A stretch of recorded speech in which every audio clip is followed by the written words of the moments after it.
Assalamualaikum warahmatullahi wabarakatuh. Alhamdulillahirrahmanirrahim, kita berkesempatan lagi pada kuliah teknologi enzim, khususnya di topik identifikasi mikroorganisme atau mikroba dengan menggunakan gen pengode 16S ribosomal RNA.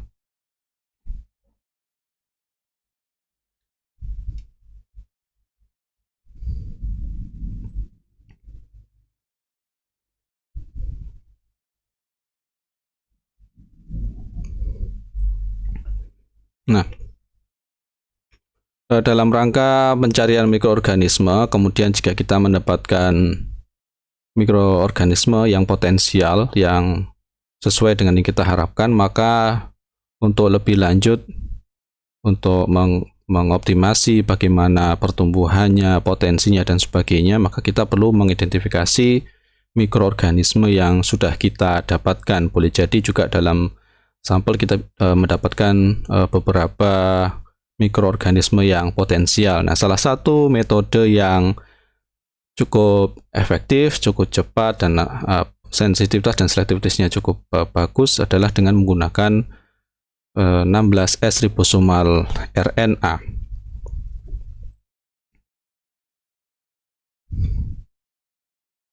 Nah, kita bicarakan dulu tentang ribosomal RNA atau RNA. Jadi kita paham bahwa kita dari ke basic dulu ya.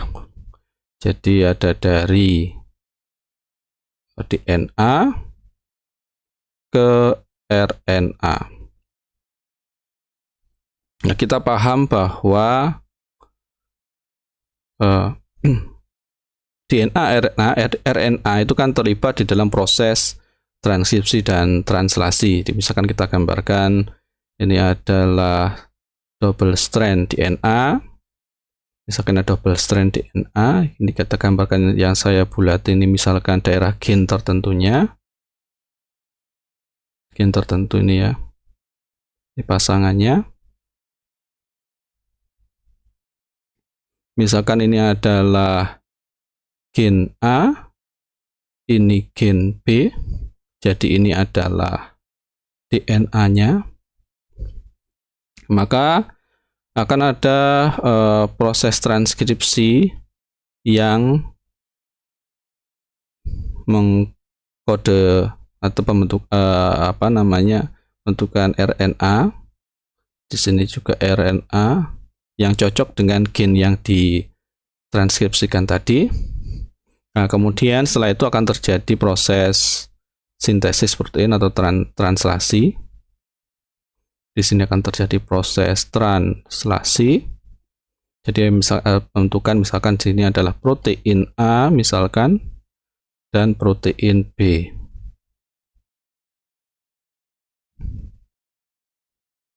Jadi di sini ada proses transkripsi ya.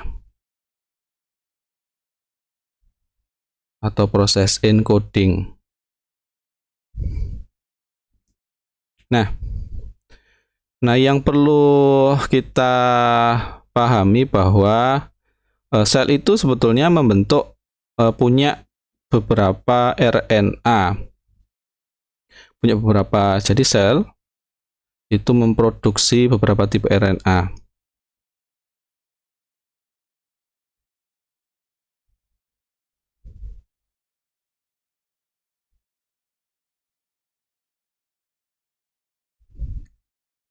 Yang pertama di sini ada mRNA, ada ribosomal RNA, ada mikro RNA, kemudian ada transfer RNA, dan ada non-coding RNA. Ini adalah jenis-jenis RNA yang ada di dalam sel. Nah, kalau mRNA itu digunakan untuk mentranskripsi DNA ya. Jadi kalau RNA-nya di sini itu adalah sebetulnya lebih spesifiknya mRNA. Jadi kalau mRNA itu adalah untuk transkripsi. Kemudian kalau ribosomal RNA itu ini bagian dari struktur ribosom. Jadi dia membentuk ribosom dan dia punya fungsi katalitik ya. Jadi dia nanti sebetulnya katalitik di sini dia mentranslasikan mRNA menjadi protein. Nah, kemampuan ribosomal RNA ini kemudian disebut dengan ribozim. Kemudian ada mikroRNA, itu untuk pengaturan ekspresi gen.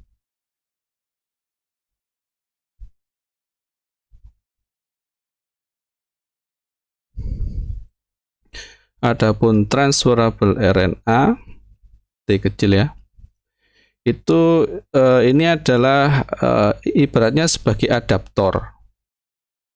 Jadi penghubung ini sehingga memungkinkan itu asam amino itu yang sesuai itu bisa terangkai dalam menjadi protein.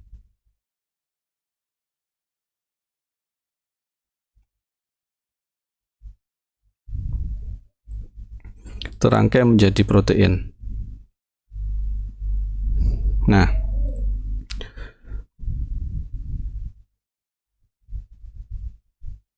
kita nanti selanjutnya fokus ke ribosomal RNA.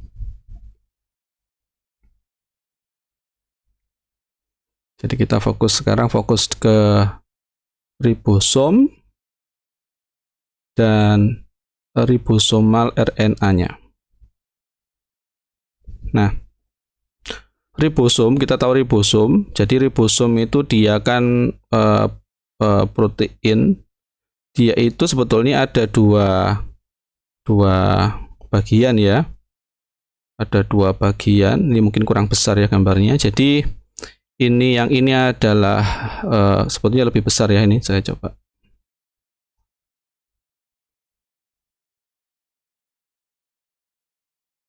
Jadi ini adalah yang subunit besar.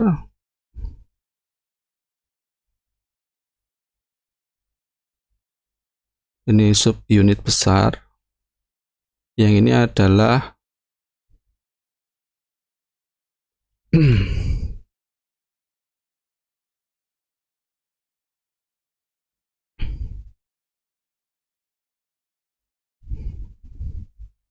ini adalah yang subunit yang kecil. Nah, kita harus ketahui bahwa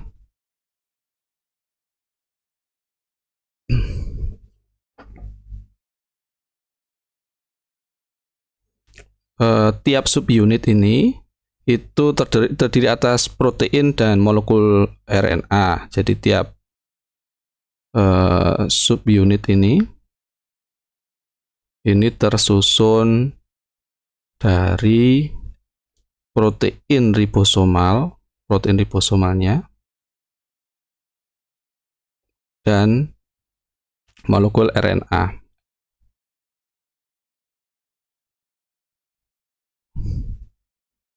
Yang tadi ini, nah, yang punya fungsi, dia berfungsi sebagai ribozim itu ini seperti dijelaskan tadi. Jadi RNA yang dia bisa punya aktivitas katalitik. Nah, kita fokuskan di prokariotik. Jadi ribosomnya itu seperti apa lebih detail. Jadi di prokariotik, bakteri, archaea dan seterusnya. Nah, ada subunit ribosomnya. Itu besar dan kecil tuh ukurannya seberapa? Kalau totalnya itu adalah 70 S.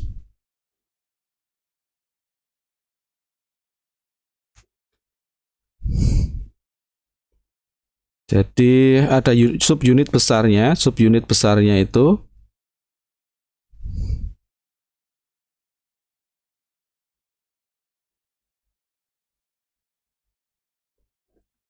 agak macet.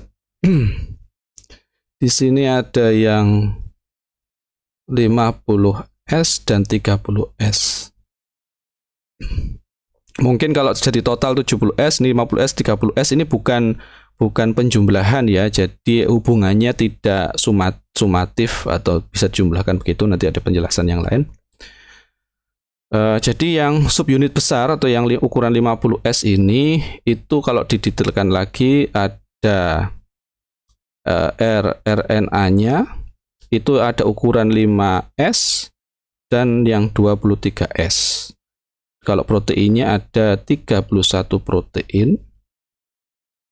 Adapun yang 30S itu dia punya 21 protein dan ini yaitu RNA yang subunit kecil lah, yang ini ukurannya yang 16S. 16S.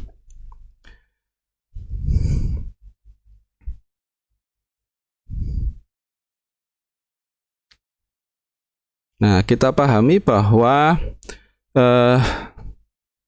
jadi nanti fokusnya itu kan kita yang 16S. Nah, yang dijadikan dasar nanti untuk penganalisisan atau pengidentifikasi adalah menggunakan gen pengode rRNA yang 16S ini. Nah, kalau tentang gen pengode dari DNA-nya, gen pengode 16S rRNA itu kenapa dipilih ini? Pertama, dia bersifat conserve, jadi yang cenderungnya lestari karena dia fungsinya esensial gitu ya. Jadi tidak banyak berubah. Nah, ini kemudian juga bisa dijadikan dasar untuk membuat primer universal. Nah, kemudian juga ini bisa akhirnya bisa digunakan untuk taksonomi dan filogenetiknya, filogeninya. Kenapa juga digunakan kemudian? Karena ini sudah dikarakterisasi dengan baik.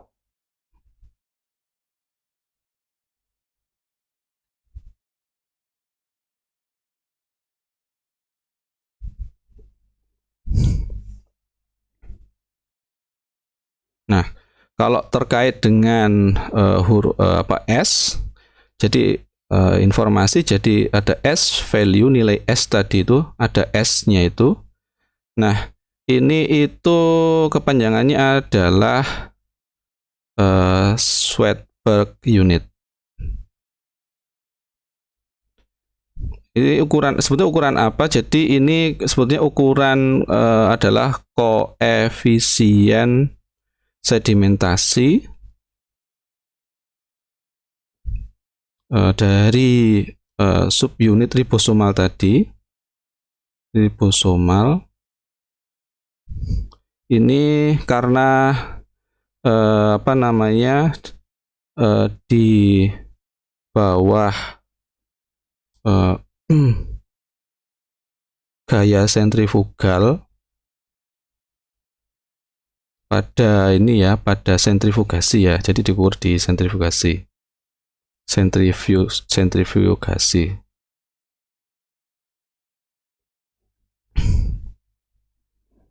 Nah, kita lanjut. Kita sekarang fokus ke ini ya, gen pengode 16S rRNA.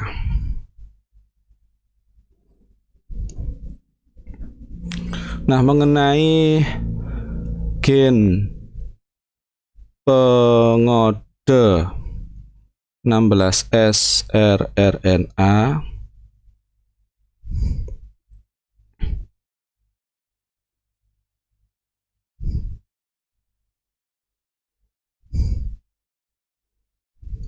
Nah, ini awalnya penggunaan sequence DNA pengode 16 ini penggunaannya dipelopori oleh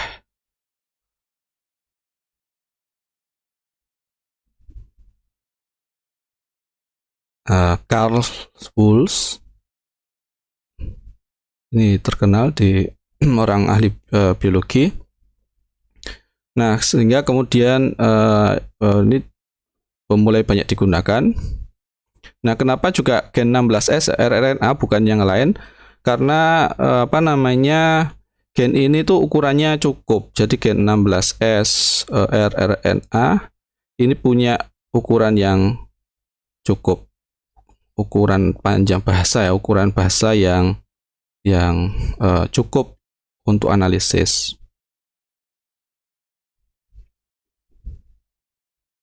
Kalau yang 20, kalau yang adapun kalau yang yang gen untuk yang pengode 5S rRNA ini terlalu pendek. Kalau yang 23S cukup panjang. Nah, berapa panjangnya? Jadi sekitar gennya itu berukuran atau panjangnya kurang lebih 1500 pasang basa. Nah, di sini ada 500 pasang basa. 500 pasang basa yang itu disebut dengan hypervariable region.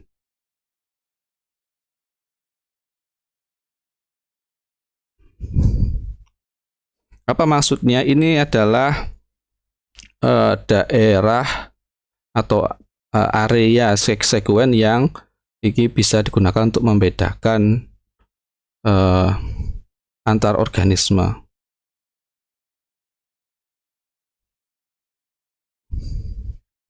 Nah, kemudian faktor pendukung yang lain itu adalah karena ini sudah ada atau sudah terdapat ribuan sekuen gen yang sudah tersedia, datanya sudah ada di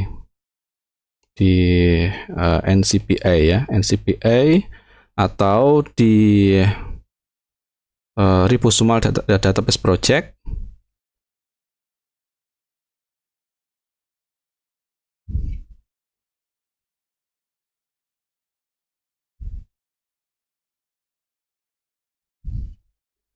Nah, yang di sini juga ada aplikasi untuk analisis sekuennya, aplikasi untuk perbandingan.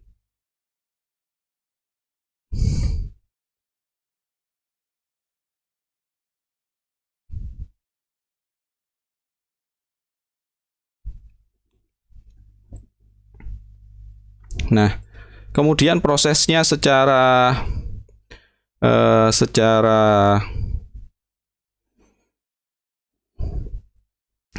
umum bagaimana?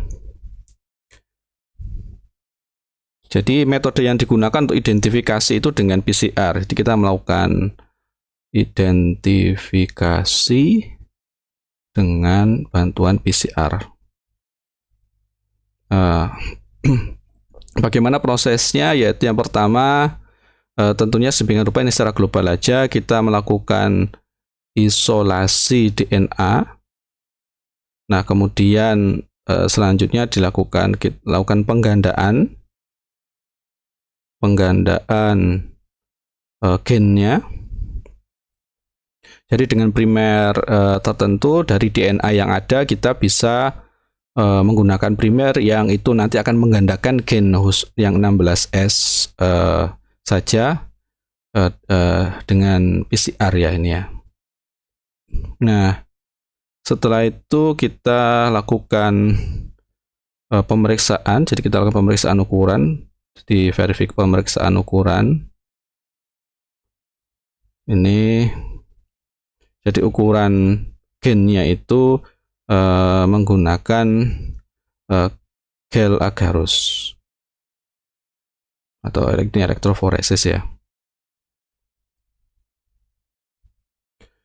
Setelah itu itu selanjutnya dilakukan sequencing. Jadi untuk menentukan urutan bahasanya. Nah, sebelum dilakukan sequencing di sini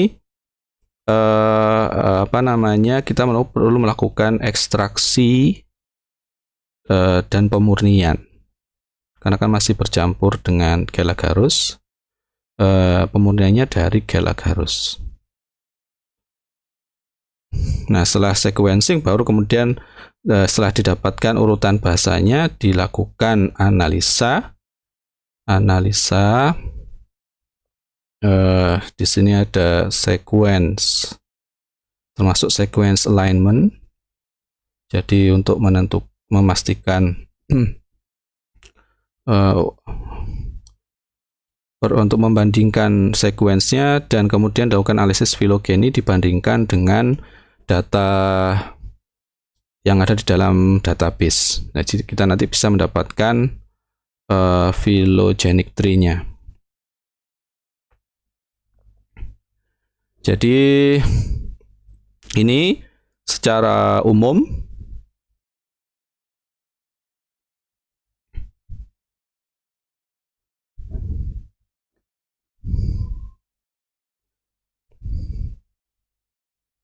demikian penjelasan dari saya maaf cukup singkat.